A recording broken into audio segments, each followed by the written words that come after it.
Yes, चलिए very good. आपने इधर और नीदर के बारे में जो पढ़ा था उससे रिलेटेड चीजों को आगे लेके चलते हैं कि क्या इधर और नीदर से रिलेटेड कोई और बातें भी हो सकती है। तो अब जो मैं पॉइंट पढ़ाने जा रहा हूं वो आपका बेसिकली कंजंक्शन चैप्टर से होगा। किस चैप्टर से होगा? कंजंक्शन। मैंने बोला था कि प्रोनाउन में हम लोग 4-5 चैप्टर्स की बात करेंगे, तो 2-3 चैप्टर्स तो आप देख रहे हैं, प्रोनाउन के साथ डिटरमिनर भी चल रहे हैं, एडजेक्टिव भी चल रहा है। अब आते हैं इसको कंजंक्शन के रूप में थोड़ा सा देखते हैं। एक कमाल का चीज है, क्या कंजंक्शन है, कैसे है, वो हम लोग कंजंक्शन में जानेंगे, लेकिन उसका एक यूज जो है बहुत तगड़ा वाला, वो थोड़ा सा हम लोगों को यहां पे देख लेना है कि क्या सर बता रहे हैं।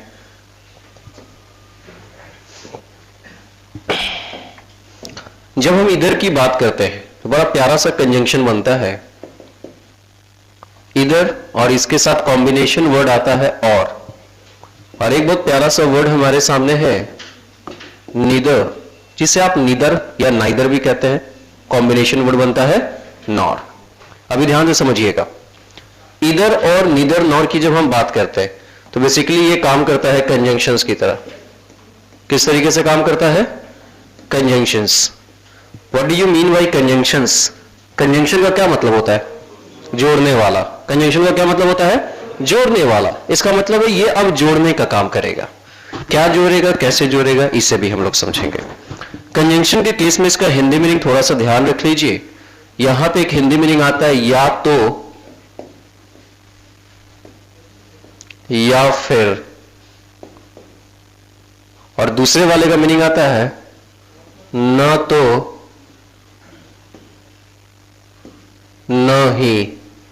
ठीक है, ये 2 मीनिंग याद रखेंगे, बाद में जान लेंगे कि कब कोऑर्डिनेटिंग कंजंक्शन है, कब सबऑर्डिनेटिंग कंजंक्शन है। इसे हम लोग रहने देते हैं कंजंक्शन चैप्टर के लिए, वहां पे हम लोग डिसाइड कर लेंगे कि कहां पे क्या होता है। क्लियर है? तो अभी ये कंजंक्शन होते हैं। अब कुछ बात यहां पे स्ट्रक्चर के बेसिस पे समझा रहा हूं, उसे थोड़ा सा समझना। कंजंक्शन का काम होता है जोड़ने का, कंजंक्शन का काम होता है जोड़ने का। क्या जोड़ेगा, कैसे जोड़ेगा, उसे भी हम लोग यहां पे देख लेते हैं।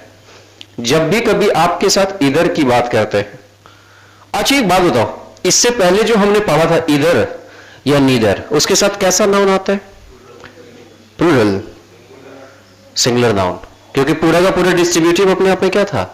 सिंगुलर था। मैंने पढ़ाया था इधर के साथ चाहे नाउन हो या प्रोनाउन हो, अकेले जब आता है इधर और नीदर तो अपने बाद सिंगुलर नाउन या सिंगुलर प्रोनाउन लेता है। क्लियर हो गया? ये ऑलरेडी मैंने आपको डिस्कस किया है। लेकिन अब इधर और नीदर ना तो प्रोनाउंस है, ना डिटरमिनर्स है, ना एडजेक्टिव है।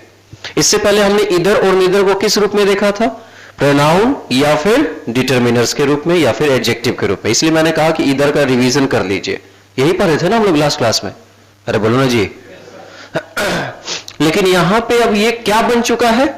कंजंक्शन। क्या बन चुका है? क्या बन चुका है? और कंजंक्शन का काम क्या होता है? जोड़ना। तो जोड़ेगा, किसी को भी जोड़ देगा, कोई दिक्कत नहीं है। सिंगुलर हो प्लुरल हो, उससे कोई लेना देना नहीं है। कंजंक्शन का काम होता था क्या कर देना? जोड़ देना।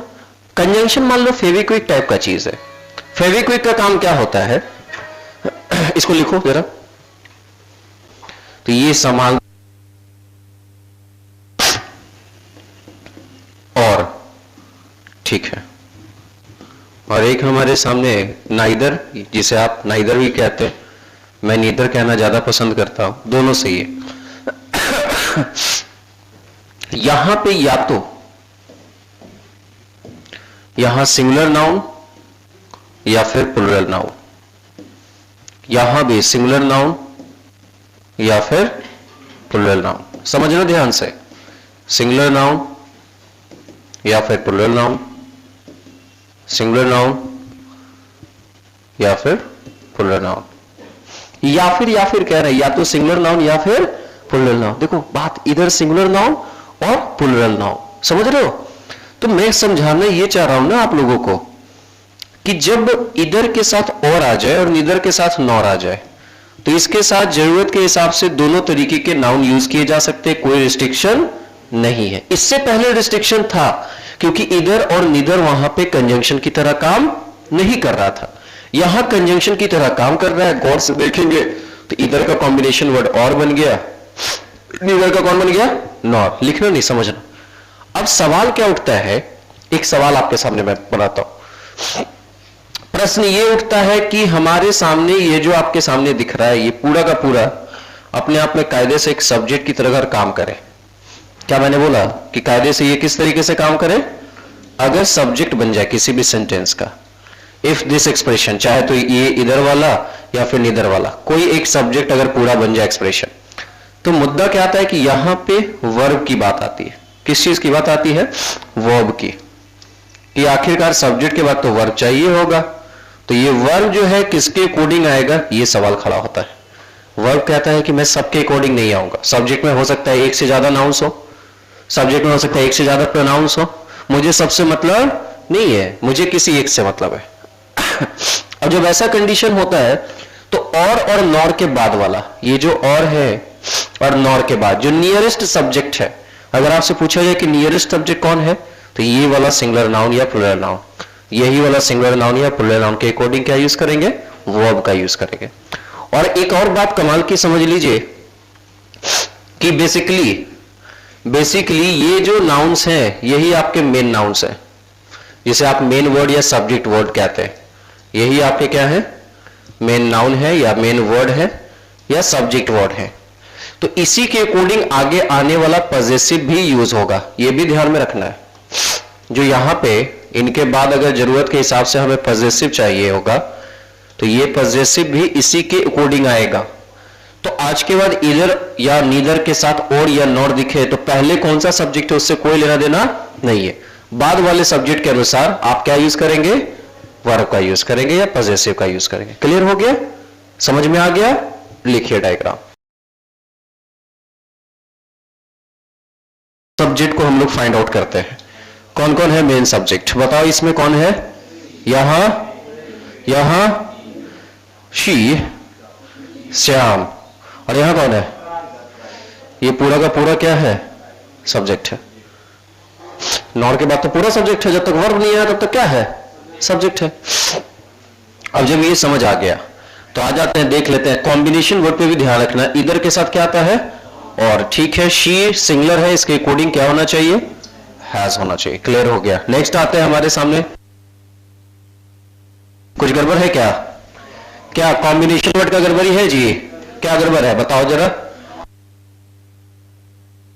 इधर के साथ यहां पे क्या आता है, और आता है, ठीक है। दे है, दे के अकॉर्डिंग हैव आया, ठीक है, कोई दिक्कत नहीं है, ठीक है।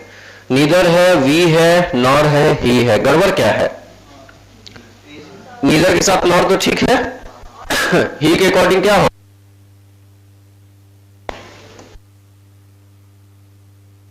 कोई दिक्कत नहीं है।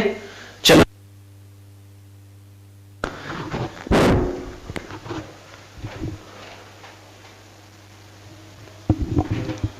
चलिए नेक्स्ट आते हैं हमारे सामने, नीदर राम और श्याम, श्याम के साथ गड़बड़ क्या है पहले जल्दी बताओ, नीदर के साथ क्या नहीं होगा, नॉर होगा और नहीं होगा, श्याम के अकॉर्डिंग हैज, ठीक है। इसमें बताओ जरा सा,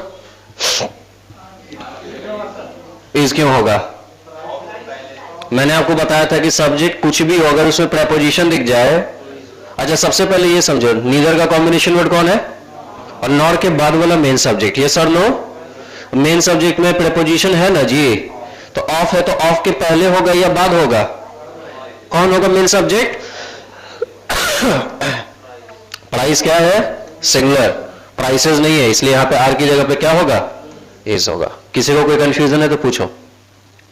इन कंजंक्शन चैप्टर सेंटेंस का स्टार्टिंग होगा किसी नेगेटिव क्लॉज से, इस नेगेटिव क्लॉज के बाद या तो नॉर का यूज रहेगा या फिर नीदर का यूज रहेगा। इन्वर्जन आप लोग नहीं पढ़े होंगे, लेकिन मैंने कहा था कि इन्वर्जन का वीडियो आप लोग पढ़े हैं इन्वर्जन, तो इन्वर्जन में क्या होता है, हेल्पिंग वर्ब पहले आता है और सब्जेक्ट बाद में आता है, ठीक है। जब ये चीज अगर आपको याद है तो यहां पे इन्वर्जन फॉलो किया जाता है, हेल्पिंग वर्ब प्लस सब्जेक्ट, और इसी सब्जेक्ट के अकॉर्डिंग यहां पे वर्ब का यूज करते हैं। बात समझ आ रहा, फिर से समझो क्या हुआ, एक नेगेटिव क्लॉज है, मतलब कोई भी क्लॉज होगा वो नेगेटिव होगा, कैसा होगा, नेगेटिव, उसके बाद बीच में कंजंक्शन यूज किया गया, नॉर होगा या फिर कौन होगा, नीदर होगा, दोनों में से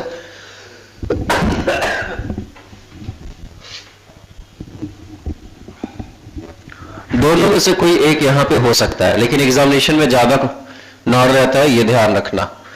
और ये जो हेल्पिंग वर्ब है ये इसी सब्जेक्ट के अकॉर्डिंग आएगा। क्लियर है यहां तक? इसको लिखो जरा, उसके बाद बताते।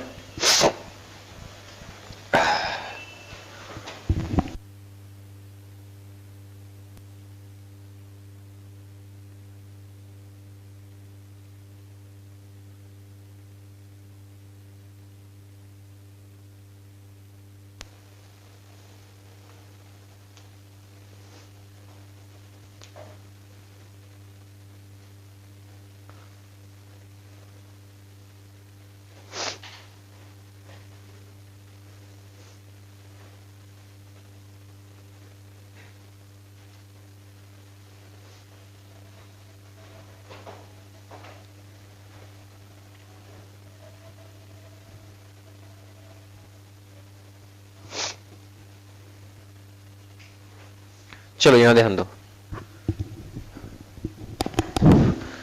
आपके सामने पहला जो लिखा गया नेगेटिव क्लॉज। नेगेटिव क्लॉज का मतलब जो क्लॉज होगा वो नेगेटिव होगा। जैसे she do not eat fish nor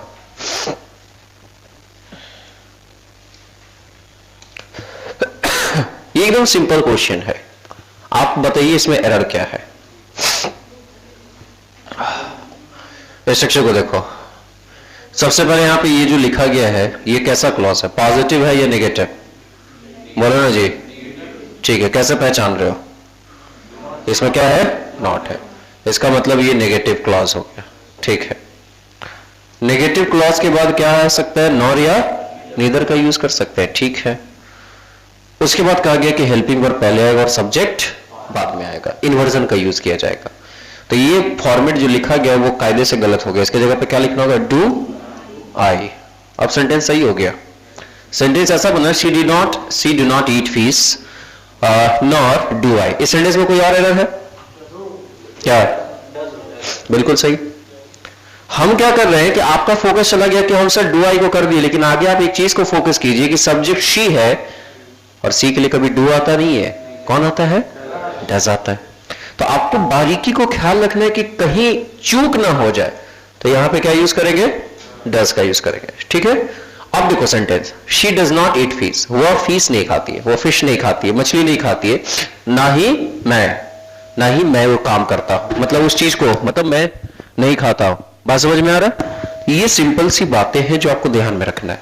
अब यहां पे टेक्निकल चीज क्या, उसे समझो। टेक्निकल चीज ये है कि नॉर के पहले जैसा टेंस होगा वैसा ही टेंस नॉर के बाद होगा। अगर नॉर के पहले प्रेजेंट है तो नॉर के बाद भी प्रेजेंट, यदि नॉर के पहले पास्ट है तो नॉर के बाद भी पास्ट, यदि नॉर के पहले हेल्पिंग डू डज डिड है तो नॉर के बाद भी हेल्पिंग डू डज डिड, यदि नॉर के पहले हेल्पिंग इज एम आर है तो नॉर के बाद भी हेल्पिंग इज एम आर। अब समझ आ गया? अब एक क्वेश्चन में देता हूं यहां पे, वो आपको बनाना है और बताना है कि सर सही है या गलत है। ठीक है, देखिए एक क्वेश्चन दे रहा हूं इसी से रिलेटेड।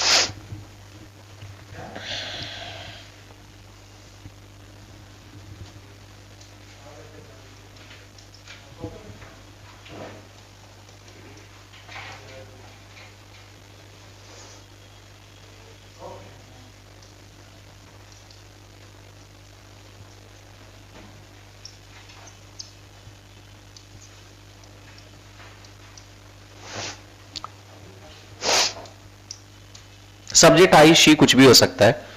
अब आपको जो मैं बताने जा रहा हूं एक क्वेश्चन और ले लीजिए। चलिए क्वेश्चन और लेते हैं।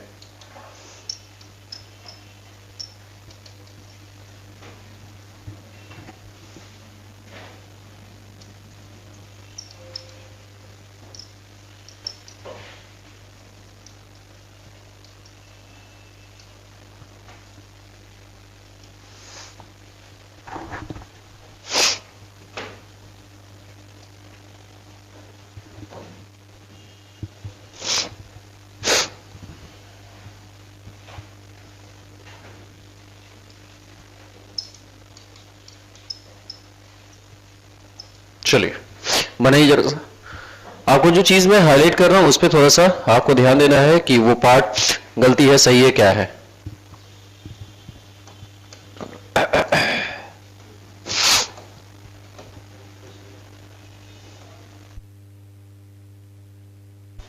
This is your highlighted part. Take your time and think about these questions. First sentence में क्या गड़बड़ है? गड़बड़ है अभी या नहीं है? क्या क्या नहीं होगा? क्यों नहीं होगा? रीजन बताओ। हाँ, कॉन्टिन्यूअस। कॉन्टिन्यूअस कैसे? आईएनजी नहीं तो कॉन्टिन्यूअस नहीं। इज़एमआर देख के अक्सर लोगों को लगता है कॉन्टिन्यूअस है। इज़एमआर अकेले रहता है तो सिंपल प्रेजेंट होता है। I am happy, she is happy, she is sad, she is mad, you are stupid. कहां कॉन्टिन्यूअस है? वो सिंपल प्रेजेंट है, ये भी सिंपल प्रेजेंट है। बस डिफरेंस क्या है इसे समझो। वहां सिंपल प्रेजेंट के लिए हेल्पिंग वर्ब क्या आया है? इज़एमआर। मैंने क्या बताया था? जब इज़एमआर है तो यहां पे भी आपको उसी चीज का ख्याल रखना होगा और यहां इसको डू की जगह पे आपको क्या यूज करना होगा? एम का यूज करना होगा। एम नहीं, एम। क्या बोलेंगे? एम का यूज करेंगे। अब देखो आम बोल रहा है पीछे से, सही है। वो आम कब बोलते हैं? जब कॉन्ट्रैक्शन होता है, आई एम का कॉन्ट्रैक्शन हो जाता है, ठीक है। जैसे आम लाइट, तो वो आई एम का कॉन्ट्रैक्शन या एम आई है। तो ये ध्यान रखिएगा कि वर्ब का चेंजिंग किस तरीके से आप कर रहे हैं। She is never late nor am I. अब क्लियर हो गया ये? अगला देखो क्या है गड़बड़, बताओ जरा। हाँ, he did not play football. वो फुटबॉल नहीं खेलता था, ना मैं खेलता था। तो ना मैं खेलता था तो वॉज का यूज नहीं करेंगे। जब वहां डिड है तो यहां भी क्या होगा? डिड हो जाएगा। डिड आई का यूज करेंगे। He was not ready not did I. अब देखो वहां पे क्या, वो तैयार नहीं था। ही वॉज नॉट रेडी, एक स्टेट को दिखा रहा है। तो स्टेट को दिखाने के लिए डू कैसे लाएंगे? डू डज डिड तब आता है जब एक्शन को दिखाना होता है। जैसे आई प्ले क्रिकेट, निगेटिव बनाओ। अरे आई प्ले क्रिकेट का निगेटिव बनाओ। I do not play cricket. I love you, ऐसा निगेटिव बनाओ। इसका जल्दी आएगा। I don't love you. I like you, क्या निगेटिव बनेगा? देखिए यही तो हम ही गलत करते हैं, हम एग्जाम्पल सही नहीं देते हैं। तो जब समझ आ रहा है कि तो वहां पे क्या हो रहा है कि ये एक बी का फॉर्म है, तो बी के फॉर्म के लिए यहां डिड नहीं आएगा। आई के साथ क्या यूज करेंगे? वॉज का यूज करेंगे। He was not ready nor was I. इसको देखो क्या लिखा, Radhika have not completed the task nor hasn't Mohan. गलती बताओ इस सेंटेंस में। कहां नहीं होगा हैव? राधिका सिंगुलर है। अब क्या होगा, चक्कर में पड़ जाता है ना, उधर देख भी नहीं करता है कुछ लोग। अभी जब कॉन्सेप्ट चल रहा है इधर एकदम एज अ पर्सन हाईलाइट कर दी, इसके अलावा कुछ नहीं देखना, देखना ही नहीं है। तो सर जब ऐसी बात है तो सबसे पहले क्या करो कि इस राधिका के अकॉर्डिंग यहां क्या कर दो। अब क्लियर हो गया। Radhika has not completed the task nor hasn't Mohan. अब कोई गलती? व्हाट? क्यों नहीं होगा? यही बात समझाना है बेटा कि ये देखो एक क्लॉज ये जो था ना तुम्हारा, ये एक नेगेटिव, और ये जो क्लॉज बन रहा है ना चचा, ए विनोद, ये भी नेगेटिव है क्योंकि इसमें कौन है? नॉर या नीदर है। और जब ऐसी बात समझ में आ गई तो ये जो क्लॉज है ऑलरेडी नेगेटिव है तो इसमें नॉट का यूज नहीं करेंगे। यहां से हैजंट हटा दीजिए, सिर्फ क्या यूज कर दीजिए? मोहन के अकॉर्डिंग हैज मोहन, ठीक है। Radhika has not completed the task nor has Mohan. Radhika ने टास्क अपना कंप्लीट नहीं किया, ना ही मोहन ने। क्लियर हो गया? तो ये कॉन्सेप्ट आपको ध्यान रखने का है कि एग्जामिनेशन में ताबड़तोड़ वीवीआई वाले कॉन्सेप्ट है, लिख लीजिए। फिर चलिए यहां तक की बातें हो गई। अब हमारा जो पॉइंट है that is indefinite pronouns, the most important one. मैंने स्टार करवाया था, आप लोगों को याद होगा। हेडिंग बनाओ।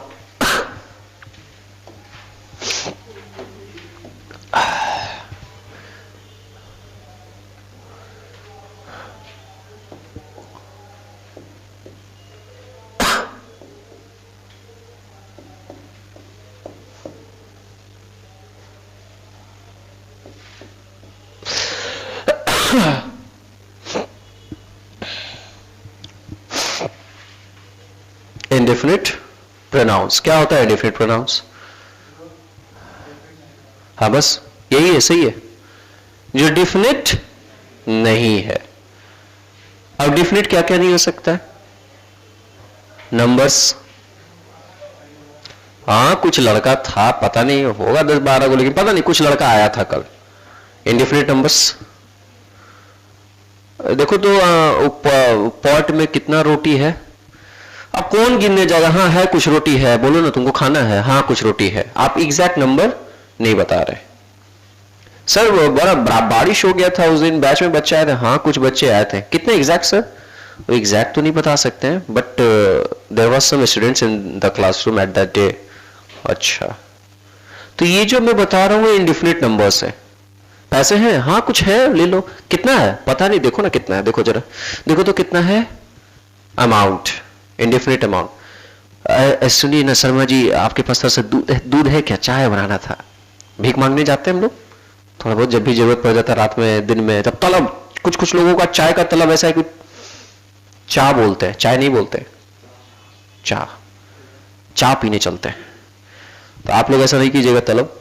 हमारे एक फ्रेंड का भी ऐसा ही तलब गिरी था, उसके चक्कर में सर रात नहीं सुबह के 3 बजे चले गए थे यहां से फतुआ चाय पीने। तो ऐसा तलब नहीं होना चाहिए। तो ये चीजें हैं। तो मैंने ये बताया कि दूध है, हाँ कितना है, 1-2 लीटर, पता नहीं कुछ होगा ले लो, थोड़ा सा है बचा हुआ। सर आपके बोतल में पानी है, हाँ थोड़ा सा है, बात समझ में आ रहा है? इसका मतलब यह हुआ कि indefinite pronouns tell about indefinite number और क्वांटिटी। इंडेफिनिट प्रोनाउंस दोनों की बात करता है। जब कोई संख्या अनिश्चित हो जाए, जब कोई मात्रा अनिश्चित हो जाए, तो उसके लिए आने वाले प्रोनाउंस को ही कैसा प्रोनाउन कहते हैं? Indefinite pronouns. तो एक बात यहां से समझ में आ गई,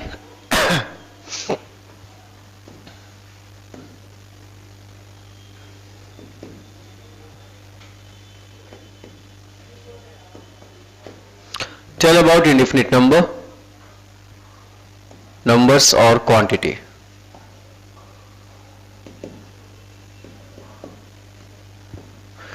ये इंडेफिनिट संख्या की बात करेगा, अनिश्चित संख्या, या फिर बोलो ना जी, हाँ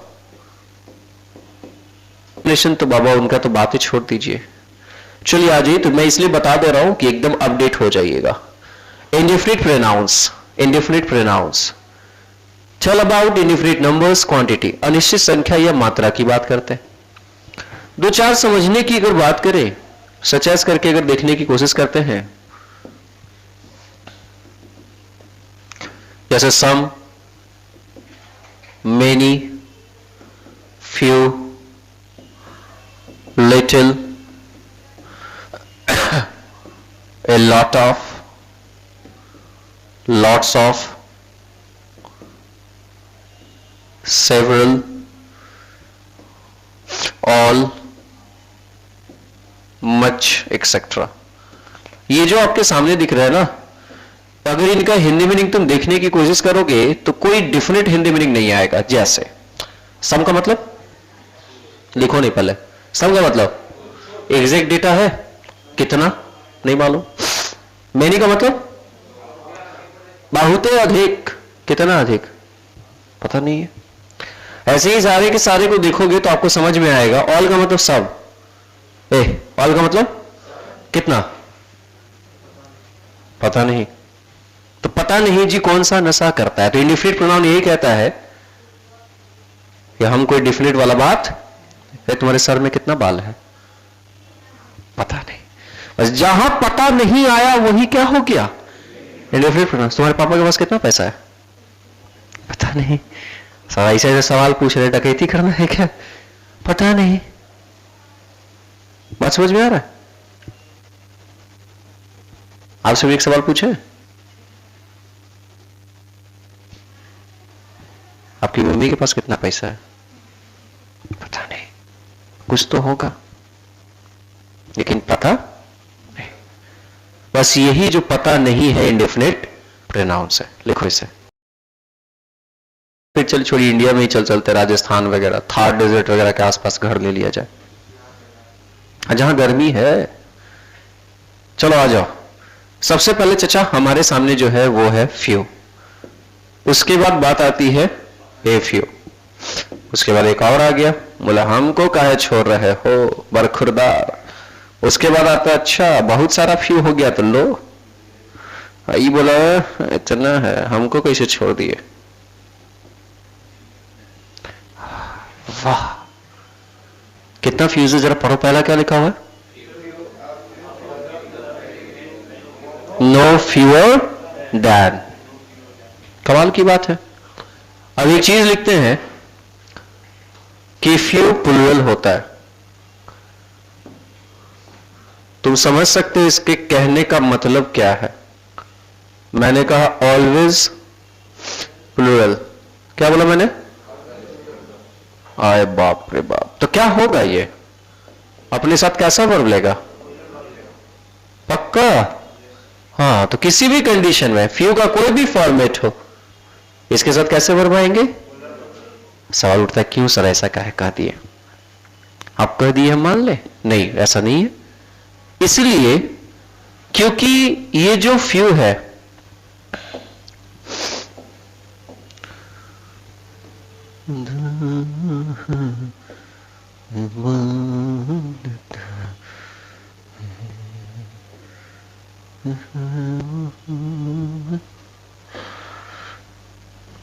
समझिएगा जो मैं बताना चाह रहा हूं,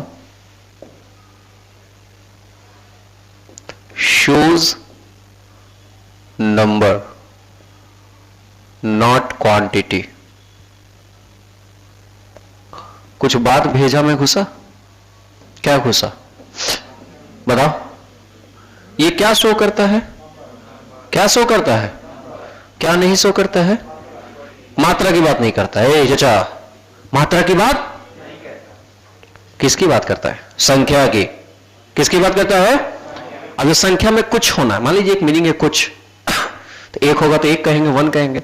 अब कुछ का मतलब एक से, कुछ का मतलब कुछ स्टूडेंट्स आए थे, इसका मतलब एक स्टूडेंट आया था या एक से ज्यादा था, पक्का। अगर एक होता तो क्या बोलते हैं, हाँ एगो आयलू हल भाई, एडमिशन अभी तक न करल को भाई।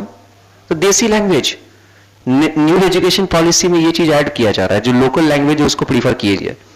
मैंडेटरी नहीं हुआ कि इंग्लिश बोलना ही बोलना है। अगर आप मान लीजिए भोजपुर में पढ़ा रहे हैं, कहीं भोजपुर का किसी डिस्ट्रिक्ट में, मान लीजिए गोपालगंज, छपरा, सीवान, आरा पढ़ा रहे हैं, तो वहां का जो टीचर है उसको भोजपुरी में अगर बच्चा चाह रहा है सुनना तो उसको भोजपुरी में पढ़ाना है कि हो,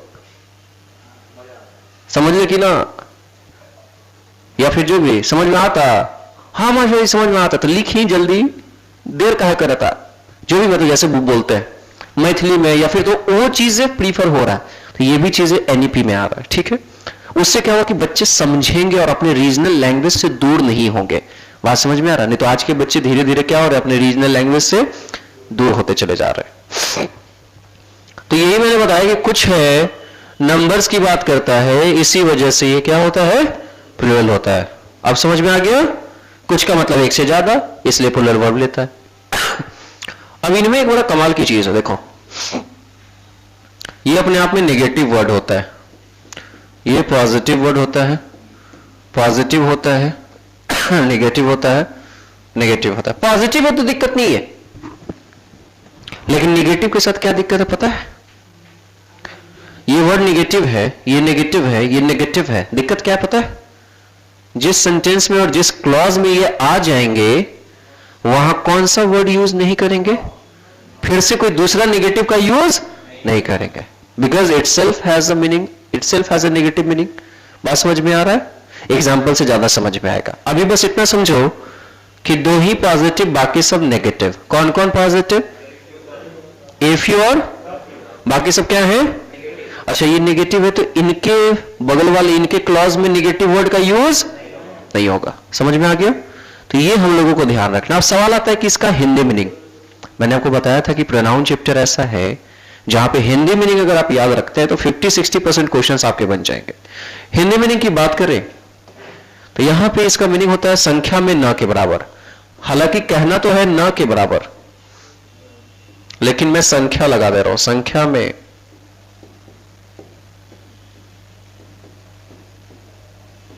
न के बराबर। ठीक है भाई, क्या मैंने बोला, संख्या में न के बराबर। या फिर आप इसके लिए एक बड़ा प्यारा सा वर्ड यूज करते हैं, दैट इज नगण्य। ठीक है, इसमें मीनिंग निकल के आता है संख्या में कुछ, ठीक है। इसका मीनिंग निकल के आता है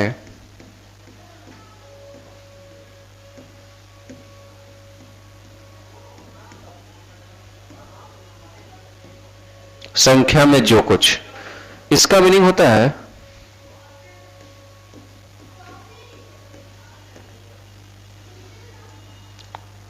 संख्या में लिखिएगा शायद ही कोई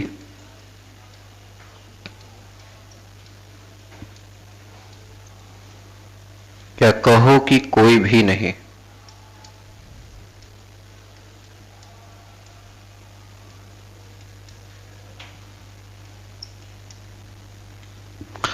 और जो लास्ट है हमारे सामने,